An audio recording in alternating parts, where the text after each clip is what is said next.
Bonsoir à tous. Je le disais tout à l'heure, le calme est revenu après des coups de feu entendus au milieu de la journée vers le camp militaire Tchatchi, où des éléments de forces armées de la République démocratique du Congo et de la police nationale congolaise ont mis en déroute des hommes incontrôlés dont l'ambition était de s'aimer du désordre dans la ville. Il s'est agi, entre autres, d'une trentaine d'assaillants qui ne pouvaient résister à la puissance du feu de l'armée. Le porte-parole du gouvernement nous donne la version des faits. Vers 14 heures, il y a eu une tentative d'intrusion par une petite bande de malfrats qui était armée de pistolets, armée de machettes dans l'enceinte du camp Tchatchi. Ils ont été stoppés parce qu'ils étaient totalement en irrégularité. Ils ont tenté de résister et ils ont été complètement neutralisés par les forces de sécurité. Et donc, ça a commencé à 14 heures. À 14h15, 14h20, il n'y avait plus même d'échange de coups de feu. Tout est rentré dans l'ordre, la situation est calme. Maintenant, nous attendons le rapport des forces de sécurité sur l'identification de ces personnes et sur un éventuel bilan de cet incident. Nous ne savons même pas s'il y a eu des morts des deux côtés. On attend le bilan de nos forces de sécurité. Ils vont le déposer dans les heures qui viennent. Comme si cela ne suffisait pas, quelques heures plus tôt, c'était aussi une scène d'insécurité, toujours en Ngaliema, où une habitante du quartier Upen a été visitée ce matin dans sa maison d'échange par des hommes en armes qui lui ont presque tout ravi. Téléphone, argent et cartes prépayées sont partis. 11 heures du mardi 22 juillet. Nous sommes au croisement des avenues Massikita et Kimbangu à Mbinza Upen, dans la commune de Ngaliema. Un peu plus tôt, cette dame en pleurs a été victime de cambriolage dans sa maison de change. Téléphone, argent, cartes prépayées, tout a été emporté. Et ces hommes en armes ont pris la poudre d'escampette sans être inquiétés.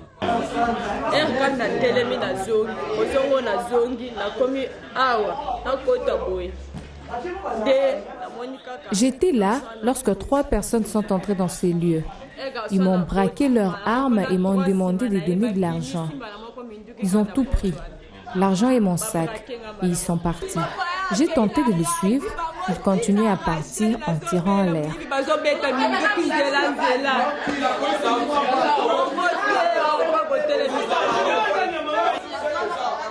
C'est la 3e fois que cette maison d'échange est victime d'un cambriolage. Elle est pourtant située à 3 minutes d'un poste de police. Situation récurrente, il y a un peu plus d'un mois, un cambiste a fait le frais à Mbinza Delvaux. Pareil pour la maison Apocalypse située à Kitambo Magasin. Oublions ces scènes de coups de feu et des paniques pour autre chose. Je vous le disais à l'ouverture de cette édition, quels sont les défis qui attendent la Cour constitutionnelle? Eh bien, les professeurs Jacques Dioli et Dieudonné Kaloubi, spécialistes du droit constitutionnel, ont répondu à cette question au cours d'une conférence débat organisée par les clubs d'étudiants, une association scientifico-culturelle de l'université de Kinshasa. Ils étaient environ 1000 étudiants à avoir tout appris sur ce qui reste à faire après l'ordonnance présidentielle nommant les 9 membres de la Cour constitutionnelle. Le professeur Dioli, ancien vice-président de la CENI, a fait savoir qu'on attend désormais leur installation. Et par rapport à cette question, il a ainsi dit: il n'existe pas de justice constitutionnelle dans une dictature. Un dictateur ne peut pas nommer une cour constitutionnelle car elle limite son pouvoir. Fin de citation. Pour terminer, notez que le président de cette institution sera connu dans quelques jours ou quelques semaines. Les travaux du 8e congrès de l'Union nationale de la presse du Congo ont vécu et l'heure est maintenant au début de l'application des résolutions des 6 assises afin que la presse congolaise retrouve ses lettres de noblesse. Le comité directeur nouvellement élu que préside Joseph Kasonga Chilunde promet de s'y employer. La presse n'a pas seulement besoin de soutien moral, elle a besoin d'un soutien matériel et concret pour que l'excellence que nous demandons soit véritablement une excellence liée aux moyens qui sont donnés aux professionnels des médias et aux entreprises de presse. Ces mots du président du CESAC peuvent résumer les 3 jours de ce 8e congrès de l'Union nationale de la presse du Congo. Un 8e congrès qui a vu les participants venus de toute la RDC débat de la situation globale du métier des journalistes, d'où plusieurs résolutions et recommandations tracent les attentes des journalistes de la RDC. Tout en réaffirmant la disponibilité de ses membres de contribuer aux efforts de redressement de l'économie nationale entrepris par le gouvernement en payant des taxes et droits dus à l'État, le Congrès sollicite la réduction du nombre de taxes imposées aux médias en général et du taux élevé de redevances appliquées aux médias audiovisuels en particulier à cause de la modicité des ressources financières. Aux professionnels de l'information, le Congrès leur demande d'avoir en tout temps et en tout lieu à l'esprit le sens de responsabilité et le respect des règles d'éthique et de déontologie. Il sollicite l'attention particulière du passage au numérique des médias audiovisuels imposés par l'Union internationale des télécommunications. Des résolutions et recommandations qui ont trouvé une oreille attentive du ministre des Médias et pour lesquelles il a mis les points sur les i. J'ai pris bonne note pour ma part de toutes ces recommandations, notamment celles formulées à l'endroit de nos institutions et particulièrement du gouvernement de la République. Je voudrais vous assurer ici de l'engagement de mon ministère et de l'ensemble du gouvernement à accompagner l'Union nationale de la presse du Congo dans les démarches en vue de la concrétisation de ces recommandations et résolutions. Ce 8e congrès était aussi électif. Un nouveau comité a été élu avec pour défi tout mettre en œuvre pour récrédibiliser la profession dans son rôle des quatre pouvoirs. Il ne reste qu'à la coopération de faire bloc pour privilégier le professionnalisme. On va reparler de la commune de Ngaliema. Cette fois-ci, au chapitre infrastructure, les habitants du quartier Bolikango à Mbinza Delvaux lancent un SOS face à l'avancée de l'érosion sur l'avenue Lalou qui menace des maisons d'habitation. Ils souhaitent une reprise des travaux d'asphaltage de ce tronçon. Déby Mwanza et Taylor Chibaya. Lalou en danger. C'est sous ce message que les habitants du quartier Bolikango dont la commune de Ngaliema ont levé de banderoles sur les entrées principales. Cette alerte est plus qu'un cri de détresse face à l'érosion qui a englouti depuis quelques années la route qui reliait le quartier Bolikango au pont Makelele. Une situation inquiétante car même en cette saison sèche, les bouleversements des terres n'en finissent pas. Le ravin continue de s'élargir tout en emportant de maisons aux alentours. Nous avons exposé ces banderoles pour demander aux autorités de pouvoir agir de manière à ce que la paix revienne ici. Nous ne réclamons que la reprise des travaux sur Bolikango et sur Lalou. Moi, j'ai seulement à faire appel au gouverneur de la ville. Ceux qui sont dans des cabanes là, ils avaient leur maison. Mais aujourd'hui, ils se retrouvent dans des cabanes. En tout cas, nous savons que la vie est dure, mais nous demandons au gouverneur André Kimbuta d'Elvo aussi c'est Kinshasa. Le riverain réclame également la reprise de travaux d'asphaltage de ce tronçon abandonné depuis quelques années. Ça fait plus de 6 ans que nous réclamons la reprise des travaux de réhabilitation de cette avenue. On demande que ce tronçon soit vraiment réfectionné encore davantage. Soit peut-être revoir les personnes à qui on avait remis, n'est-ce pas, cette dite somme pour travailler sur cette tronçon. Comme ça pourra nous aider et puis ça peut aussi faciliter la tâche aux gens qui vont vers Selembao. Au lieu d'aller à pied avec cette tronçon, on peut arriver facilement vers Selembao. Cette route faisait notre fierté et aujourd'hui elle est abandonnée comme ça. Je ne sais pas si qu'est-ce que le gouvernement prévoit quoi pour venir encore asphalter ces routes. Quand l'OVD est venu en 2007, nous avons applaudi, mais nous n'avons pas compris pourquoi les travaux se sont arrêtés brusquement. Selon les habitants de ce coin, la reprise de travaux avant la saison de pluie peut limiter le dégât. Pendant ce temps, la territoriale se met au pas de la modernité à travers la formation des 40 formateurs, des inspecteurs qui se déroulent dans la ville de Matadi. Nous sommes dans le Bas-Congo. Il s'agit d'un séminaire qui va permettre aux participants de promouvoir tous les services publics par une sorte de contrôle des gestions de l'administration publique. Au vu des enjeux qui s'imposent pour la mise en place d'une administration renforcée de proximité, le principe, les règles et les normes régissant de la profession des inspecteurs de la territoriale se présentent comme un préalable contraignant. Afin de renforcer leur capacité d'intervention sur le terrain, des modules de recyclage vont s'organiser intensement du 20 au 30 juillet courant.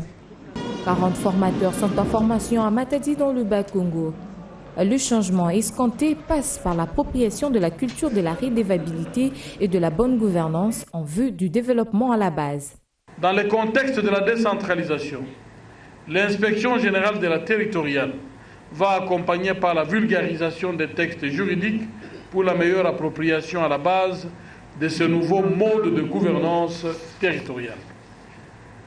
Il est vrai que l'article 46 de la loi sur la libre administration des provinces donne à l'inspection générale des finances et à la Cour des comptes le pouvoir de contrôler les comptes des provinces et des différentes entités territoriales décentralisées. L'inspection générale de la territoriale a sa part de responsabilité de contrôle de l'usage rationnel des ressources humaines, financières et matérielles affectées à l'usage des services de la territoriale conformément aux dispositions légales dans l'objectif de dresser rapport à la tutelle pour des actions correctives. 4 thèmes font l'objet de ce séminaire, à savoir la décentralisation, l'inspection générale de la territoriale, la bonne gouvernance et l'andragogie. Nous osons croire que ce programme de formation va contribuer efficacement au développement du savoir-faire et du savoir-être de l'inspecteur de la territoriale, appelé à accomplir les missions de contrôle, de suivi et évaluation des autorités territoriales. Pour faire parler le même langage entre gestionnaires et contrôleurs, Richard Mouyej-Manguez-Mons promet la formation des autorités territoriales. À cet effet, il envisage la formation d'une école de formation de la territoriale et la création d'un centre de formation des inspecteurs de la territoriale. Autre titre d'actualité en province, sachez que l'aéroport international de Goma possède désormais sa caserne anti-incendie dont les activités ont été inaugurées aujourd'hui par le ministre des Transports et Voies de Communication. Justin Kalumba Mwanangongo a effectué une visite éclair dans le chef-lieu du Nord Kivu. Patrick Sialoua.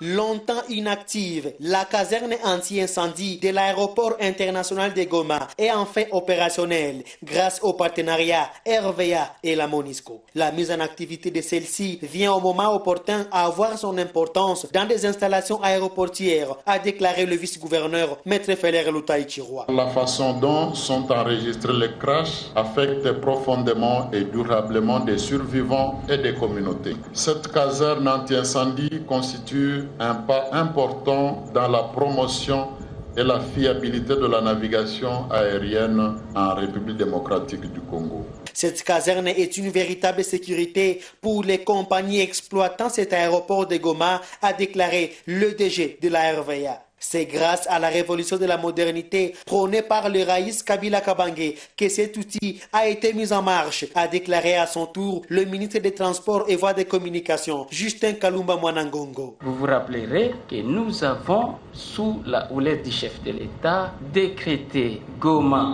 non seulement comme un enjeu sécuritaire du point de vue de la circulation aérienne, mais aussi un enjeu économique et commercial. Et c'est de ce point de vue que nous travaillons à la fois sur le prolongement de la piste, mais il faudra aussi renforcer les 2000 qui existent, les 2000 mètres. Nous travaillons à la fois à la mise au standard de Goma. Il faut qu'il y ait à Goma la possibilité d'atterrir 24 heures sur 24, pas seulement une piste ou un aéroport qui est ouvert jusqu'à 17 heures. Peu avant son retour sur Kinshasa, Justin Kalumba Mwanangongo a visité la piste de l'aéroport de Goma en pleine réhabilitation par l'entreprise Safricas et dont les travaux évoluent à pas de géant. Dans le Sud Kivu voisin, la délocalisation des forces démocratiques pour la libération du Rwanda est presque prête sur le plan logistique. Malgré les dernières réticences de ces rebelles Hutus, tout est mis en œuvre pour la pérennisation de la paix dans cette partie du pays. Cette délégation arrive à Bukavu dans le but de poursuivre avec des concertations aux éléments FDLR. Selon une source contactée ce matin, parle également d'un probable mouvement de relocalisation qui va commencer en même temps que la mission à Kisangani dans la province orientale. Mais les combattants rebelles rwandais de FDLR l'ont fait savoir dans une déclaration qu'ils ne bougeront pas du site sans la permission de leur hiérarchie. Pourtant, le gouvernement congolais a aperçu ce samedi un Boeing 727 pour le transport de ces rebelles rwandais de FDLR de leur centre de cantonnement actuel au sud Kivu vers un autre à Kisangani en province orientale. En outre de ça, les camions de la MONUSCO sont toujours au rendez-vous sur place à Walungu, où sont cantonnés les combattants afin de les examiner vers l'aéroport Kavumu, à quelques 80 km de Walungu. Selon des sources concordantes, cette relocalisation devait se réaliser en des rotations, au cours desquelles 140 personnes devaient être menées vers Kisangani. Il faut noter que le vendredi dernier, les combattants FDLR cantonnés à Walungu ont refusé d'embarquer pour Kisangani.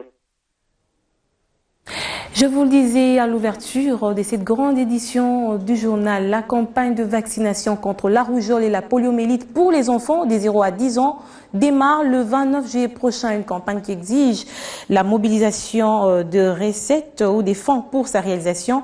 La ministre provinciale de la Santé a procédé aujourd'hui à la mobilisation des ressources nécessaires pour cette campagne à Matadi devant plusieurs personnalités et partenaires. C'est au total 31 zones de santé qui sont retenues pour la campagne de vaccination qui sera lancée le 29 juillet prochain dans la province du Bas-Congo. Et sur initiative de la ministre provinciale de la Santé, Thérèse Mambou, des fonds ont été récoltés pour mener à bien la dite campagne. Collecte de fonds organisée à l'explanade de l'hôtel Lédia et qui s'étendra jusqu'au 29 juillet. Notons que cette campagne s'effectuera sur 2 volets, la première de routine, respectant les différentes phases de la vaccination, et la deuxième visera les enfants qui ont manqué la vaccination lors de la dernière campagne. Signalons que 10 cas de décès d'enfants ont été enregistrés à ce jour par l'inspection provinciale médicale. Par ailleurs, depuis août 2011, l'on a constaté la recrudescence de l'épidémie de la rougeole et la paralysie aiguë, ce qui est dû à la mauvaise technique de vaccination et la mauvaise année de réduire de 2/3 de mortalité infantile. Cependant, le financement du gouvernement et les partenaires ne sauront couvrir que 80% de l'activité pour une immunisation.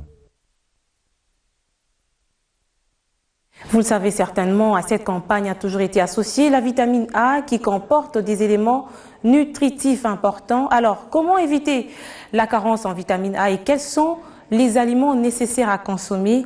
Éléments des réponses dans ce commentaire. Les vitamines sont de substances organiques sans valeur énergétique mais indispensables au bon fonctionnement de l'organisme. Selon l'Organisation mondiale de la santé, la vitamine A est celle qui fait le plus de défaut dans certaines régions, surtout dans le pays du tiers-monde.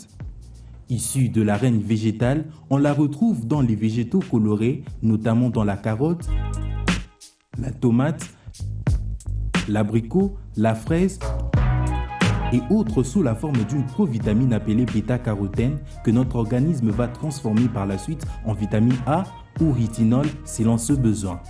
Même si on peut la retrouver également dans certains aliments d'origine animale, tels que le poisson et les foies des animaux, la vitamine A contenue dans les végétaux est d'une grande importance pour sa santé. Étant donné qu'elle a la base de multiples fonctionnalités, entre autres la formation des pigments nécessaires pour la vision dans la rétine, la formation et entretien des cellules qui recouvrent la peau, les yeux, la bouche et les organes internes, mais aussi la prévention de formation de tumeurs cancéreuses dans les organes du corps grâce à sa puissante action antioxydante. Sachez qu'il a même été démontré que le fumeur qui mange beaucoup de légumes, essentiellement des carottes, était moins atteint du cancer de poumon que ceux qui en consommaient en infime quantité.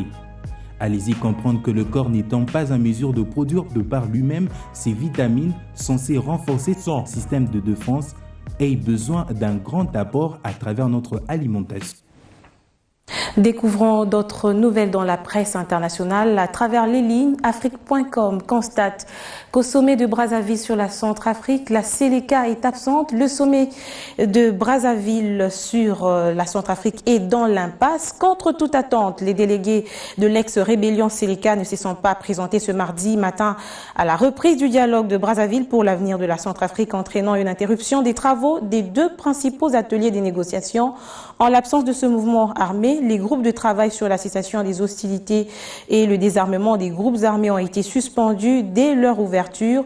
Au départ, coalition réunissant des opposants au régime en place, la Séléka a destitué François Bozizé qui dirigeait le pays sans partage à la tête de ce mouvement. Michel Djotodia s'est installé au pouvoir après le coup d'État contre l'ex-président, mais lui aussi se fera finalement contraint à la démission sous la pression de la communauté internationale qui a pointé du doigt son inefficacité et incompétence face aux tueries et violences qui minaient le pays.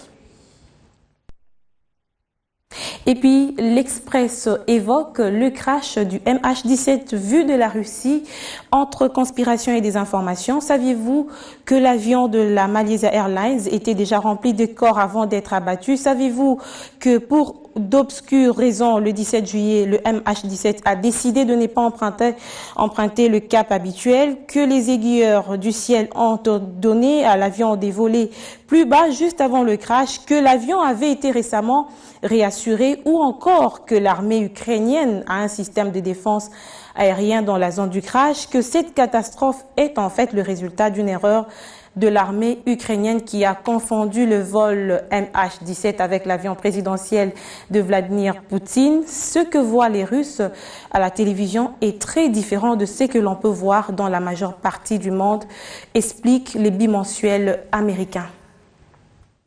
Et puis nous revenons sur la grande actualité du jour. Les Quinois et Quinoises sont appelés à vaquer normalement à leurs occupations. Le calme est revenu dans la capitale après des coups de feu entendus au milieu de la journée vers le camp militaire Tchati où des éléments des forces armées de la République démocratique du Congo et de la police nationale congolaise ont mis en déroute des hommes. Mais bien avant cette mise au point du porte-parole du gouvernement qui a donné une version des faits par rapport à cet incident, l'incompréhension, le sauve-qui-peut et une sorte de peur bleue collective étaient au rendez-vous en début d'après-midi à Kinshasa. Chacun y allait de sa propre version.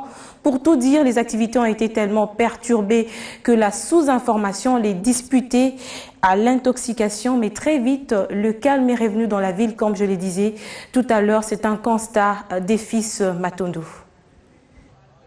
C'était un début d'après-midi très mouvementé, mais très vite, le calme est revenu. La situation est redevenue à la normale après un mouvement occasionné par des coups de feu qui ont été entendus au camp Tchatchi dans la commune de Ngaliema. Ceux qui se trouvaient du côté du centre-ville ne savaient guère expliquer la situation par manque d'informations.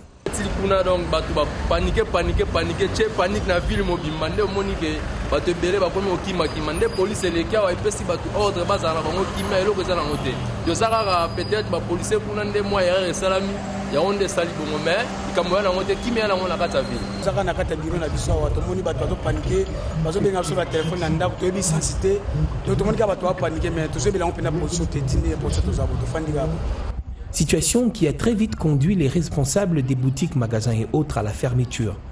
Pour l'heure, la situation est donc redevenue à la normale dans la capitale.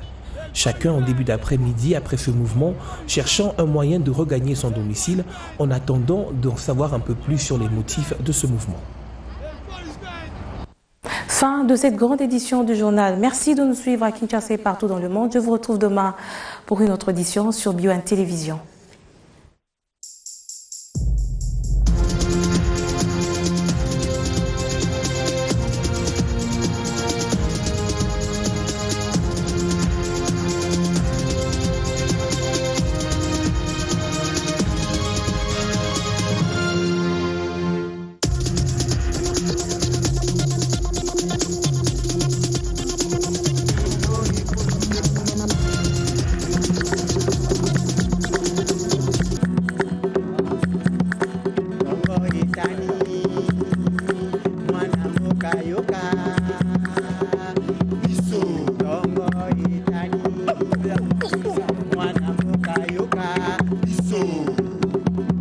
Congo